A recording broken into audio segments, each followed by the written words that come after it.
ನೋಡಿ, ರೇಣುಕಾಸ್ವಾಮಿ ಹತ್ಯೆ ಕೇಸ್ನಲ್ಲಿ ದರ್ಶನ್ A2 ಅಂದ್ರೆ ಆರೋಪಿ ನಂಬರ್ 2 ಆಗಿದ್ದಾರೆ. ಸದ್ಯ ಅವರು ಜೈಲಿನಲ್ಲಿದ್ದಾರೆ. ಹಾಗಾಗಿ ದರ್ಶನ್ಗಾಗಿ ಹೋಮ ಹವನದ ಮೊರೆ ಹೋಯ್ತಾ ಸ್ಯಾಂಡಲ್ವುಡ್ ಪ್ರಶ್ನೆ ಉದ್ಭವಿಸ್ತಾ ಇದೆ. ಒಂದೇ ವಿಚಾರ ಅಲ್ಲ, ಸಿನಿರಂಗ ಸಾಕಷ್ಟು ಸಂಕಷ್ಟಗಳನ್ನು ಎದುರಿಸ್ತಾ ಇದೆ. ಅದರ ಪರಿಹಾರಕ್ಕಾಗಿ ವಿಶೇಷ ಪೂಜೆಯನ್ನ ಮಾಡಲಿಕ್ಕಿದ್ದಾರೆ. ಒಂದು ಕಡೆ ದರ್ಶನ್ಗೆ ಜೈಲು ವಾಸ. ಅಷ್ಟಿಗೆಲ್ಲ ಈ ವರ್ಷ ಒಂದೇ ಒಂದು ಕನ್ನಡ ಚಿತ್ರವೂ ಕೂಡ ಗೆಲ್ಲಲಿಲ್ಲ. ಸೊ ಇದೇ ಆಗಸ್ಟ್ 14ರಂದು ಕಲಾವಿದರ ಸಂಘದಲ್ಲಿ ವಿಶೇಷ ಹೋಮಕ್ಕೆ ಏನೇನು ಸಿದ್ಧತೆ ಬೇಕೋ ಆ ಎಲ್ಲ ಸಿದ್ಧತೆಗಳನ್ನು ಮಾಡಲಾಗ್ತಾ ಇದೆ. ಇದರ ನೇತೃತ್ವ ವಹಿಸಿರುವುದು ರಾಕ್ಲೈನ್ ವೆಂಕಟೇಶ್ ಮತ್ತು ದೊಡ್ಡಣ್ಣ. ಪೂಜೆಯಲ್ಲಿ ಸ್ಯಾಂಡಲ್ವುಡ್ನ ಎಲ್ಲ ಅತಿರಥ ಕಲಾವಿದರು ಭಾಗಿಯಾಗಲಿಕ್ಕಿದ್ದಾರೆ. ಶಿವಣ್ಣ, ಯಶ್, ಸುದೀಪ್, ಉಪೇಂದ್ರ ಸೇರಿ ಎಲ್ರಿಗೂ ಕೂಡ ಆಹ್ವಾನವನ್ನ ಕೊಡಲಾಗಿದೆ. ವಿಸ್ತಾರ ನ್ಯೂಸ್ಗೆ ಕಲಾವಿದರ ಸಂಘದ ಆಪ್ತ ಮೂಲಗಳು ಈ ಮಾಹಿತಿಯನ್ನು ಕೊಡ್ತಾ ಇದೆ. ಪ್ರಮುಖವಾಗಿ ಸ್ಯಾಂಡಲ್ವುಡ್ ಈ ವರ್ಷ 10 ಹಲವು ಸಮಸ್ಯೆಗಳನ್ನು ಎದುರಿಸ್ತಾ ಇದೆ. ಒಂದು ಕಡೆ ಕನ್ನಡ ಚಿತ್ರಗಳು ಓಡ್ತಾ ಇಲ್ಲ, ಮತ್ತೊಂದು ಕಡೆ ದರ್ಶನ್ ಜೈಲು ವಾಸವನ್ನು ಅನುಭವಿಸ್ತಾ ಇದ್ದಾರೆ. ಅಂದರೆ ಇದೇ ರೀತಿಯಾಗಿ 10 ಹಲವು ಸಮಸ್ಯೆಗಳನ್ನು ಎದುರಿಸ್ತಾ ಇದೆ ಸ್ಯಾಂಡಲ್ವುಡ್. ಹಾಗಾಗಿ ಹೋಮ ಹವನದ ಮೊರೆ ಹೋಗಿದ್ದಾರೆ. ಅದರ ನೇತೃತ್ವ ವಹಿಸ್ತಾ ಇರೋದು ದೊಡ್ಡಣ್ಣ ಮತ್ತು ರಾಕ್ಲೈನ್ ವೆಂಕಟೇಶ್. ಡೀಟೇಲ್ಸ್ ಕೊಡ್ತಾರೆ ನಮ್ಮ ಪ್ರತಿನಿಧಿ ಮಂಜುನಾಥ್, ಡೆಸ್ಕ್ ಇಂದ ನೇರ ಸಂಪರ್ಕದಲ್ಲಿ. ಮಂಜುನಾಥ್, ಸ್ಯಾಂಡಲ್ವುಡ್ಗೆ 10 ಹಲವು ಸಮಸ್ಯೆಗಳು ಎದುರಾಗಿದ್ದಾವೆ. ಒಂದು ಕಡೆ ಕನ್ನಡ ಚಿತ್ರಗಳು ಓಡ್ತಾ ಇಲ್ಲ ಅನ್ನೋದು, ಮತ್ತೊಂದು ಕಡೆ ದರ್ಶನ್ ಜೈಲು ವಾಸವನ್ನು ಅನುಭವಿಸ್ತಾ ಇರೋದು, ಈ ರೀತಿಯಾಗಿ 10 ಹಲವು ಉದಾಹರಣೆಗಳು ಕಣ್ಣು ಮುಂದೆ ಬರುತ್ತೆ. ಹಾಗಾಗಿ ವಿಶೇಷ ಹೋಮ ಹವನವನ್ನು ನೆರವೇರಿಸಲಾಗ್ತಾ ಇದೆಯಲ್ಲ, ಅದರ ನೇತೃತ್ವ ವಹಿಸಿ ಕೂಡ ಮಾಡ್ತಾ ಇದ್ದಾರೆ.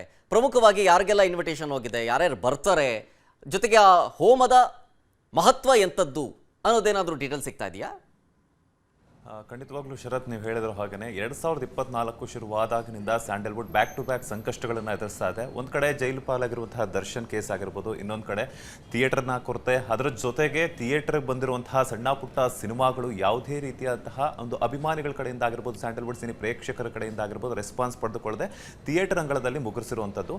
ಸೊ ಈ ಒಂದು ಎಲ್ಲ ಘಟನೆಗಳಿಗೂ ಸಂಬಂಧಿಸಿದಂತೆ ಒಂದು ಸ್ಯಾಂಡಲ್ವುಡ್ ತಾರೆಯರೇನಿದ್ದಾರಲ್ಲ, ಸೊ ಸ್ಯಾಂಡಲ್ವುಡ್ ತಾರೆಯರಾಗಿರ್ಬೋದು, ಹಿರಿಯ ಕಲಾವಿದರಾಗಿರ್ಬೋದು, ತಂತ್ರಜ್ಞರಾಗಿರ್ಬೋದು, ಇವರೆಲ್ಲ ಸೇರ್ಕೊಂಡು ಆಗಸ್ಟ್ 14 ಬುಧವಾರ ಬೆಂಗಳೂರಿನ ಒಂದು ಚಾಮರಾಜಪೇಟೆಯಲ್ಲಿರುವಂತಹ ಒಂದು ಕಲಾವಿದರ ಸಂಘದಲ್ಲಿ ಒಂದು ಹೋಮ ಹವನವನ್ನು ಮಾಡೋದಕ್ಕೆ ಒಂದು ತೀರ್ಮಾನಿಸಲಾಗಿದೆ. ಸೊ ಈ ಒಂದು ಹೋಮ ಹವನಕ್ಕೆ ಹಾಗೆಯೇ ವಿಶೇಷ ಪೂಜೆಗೆ ಸ್ಯಾಂಡಲ್ವುಡ್ ದಿಗ್ಗಜರಾಗಿರುವಂತಹ ಹ್ಯಾಟ್ರಿಕ್ ಹೀರೋ ಶಿವರಾಜ್ ಕುಮಾರ್ ಆಗಿರ್ಬೋದು, ಹಾಗೆಯೇ ಅಭಿನಯ ಚಕ್ರವರ್ತಿ ಕಿಚ್ಚ ಸುದೀಪ್, ಹಾಗೆಯೇ ಉಪೇಂದ್ರ ಅವರು, ಗಣೇಶ್ ಅವರು, ಯಶ್ ಅವರು, ಸೊ ಎಲ್ಲಾ ಕಲಾವಿದರನ್ನು ಸಹ ಆಹ್ವಾನಿಸಲಾಗಿದೆ. ಸೊ ಇದರ ಜೊತೆಗೆ ಹಿರಿಯ ನಟಿ ಸರೋಜಾದೇವಿ ಹಾಗೆಯೇ ಸಾಹುಕಾರ್ ಜಾನಕಿ ಅವರು ಸಹ ಆಗಮಿಸ್ತಾ ಇದ್ದಾರೆ. ಇವೆಲ್ಲ ಒಂದು ಹೋಮ ಹವನ ಹಾಗೆ ವಿಶೇಷ ಪೂಜೆಯ ಒಂದು ಜವಾಬ್ದಾರಿನ ತಗೊಂಡಿರುವಂಥದ್ದು ನಿರ್ಮಾಪಕ ರಾಕ್ಲೈನ್ ವೆಂಕಟೇಶ್ ಹಾಗೆಯೇ ದೊಡ್ಡಣ್ಣ ಅವರು. ಹಾಗೆಯೇ ಏನಂತಂದ್ರೆ ಒಂದ್ ಕಡೆ ದರ್ಶನ್ ಅವರು ಜೈಲಿನಿಂದ ಹೊರಗಡೆ ಬರಲಿ ಅಂತ ಹೇಳ್ಬಿಟ್ಟು, ಯಾಕಂತಂದ್ರೆ 2023 ಡಿಸೆಂಬರ್ 29ರಂದು ಕಾಟೇರ ಸಿನಿಮಾ ಒಂದು ಸ್ಯಾಂಡಲ್ವುಡ್ ನಲ್ಲಿ ಬಿಗ್ ಹಿಟ್ ಆಗಿರುವಂಥದ್ದು. ಅದಾದ ನಂತರ ಯಾವುದೇ ಒಂದು ದೊಡ್ಡ ಸಿನಿಮಾಗಳು ಸಹ ಸ್ಯಾಂಡಲ್ವುಡ್ ನಲ್ಲಿ ಬಂದಿಲ್ಲ. ಸೊ ನಾಳೆಯಿಂದ ಒಂದು ಭೀಮನ ಆರ್ಭಟ ಶುರುವಾಗ್ತಾ ಇದೆ ಸ್ಯಾಂಡಲ್ವುಡ್ ಅಲ್ಲಿ. ಇನ್ಮೇಲಾದ್ರೂ ಸಹ ಸ್ಯಾಂಡಲ್ವುಡ್ ಎಚ್ಚೆತ್ತುಕೊಳ್ಳುತ್ತಾ ಬ್ಯಾಕ್ ಟು ಬ್ಯಾಕ್ ಸಿನಿಮಾಗಳಿಂದ ಅಂತ ಹೇಳ್ಬಿಟ್ಟು ಈ ಒಂದು ವಿಶೇಷವಾದಂತಹ ಹೋಮ ಹವನ ಹಾಗೆಯೇ ವಿಶೇಷ ಪೂಜೆಗೆ ಸ್ಯಾಂಡಲ್ವುಡ್ ಮೊರೆ ಹೋಗಿರುವಂಥದ್ದು. ಥ್ಯಾಂಕ್ ಯು ಮಂಜುನಾಥ್, ಡೀಟೇಲ್ಸ್ಗಾಗಿ. ಅನುಕ್ಷಣದ ಸುದ್ದಿಗಳಿಗಾಗಿ Vistara news YouTube channel subscribe ಮಾಡಿ. ಹೊಸ ಸುದ್ದಿಗಳ ನೋಟಿಫಿಕೇಶನ್ಗಾಗಿ ಬೆಲ್ ಐಕಾನ್ ಕ್ಲಿಕ್ ಮಾಡಿ. ಲೇಟೆಸ್ಟ್ ಅಪ್ಡೇಟ್ಸ್ಗಾಗಿ www.vistaranews.com ವೆಬ್ಸೈಟ್ಗೆ ವಿಸಿಟ್ ಮಾಡಿ. ಅಂಗೈಯಲ್ಲೇ ಜಗತ್ತಿನ ಸುದ್ದಿ ತಿಳಿಯಲು Vistara news Kannada app download ಮಾಡಿ.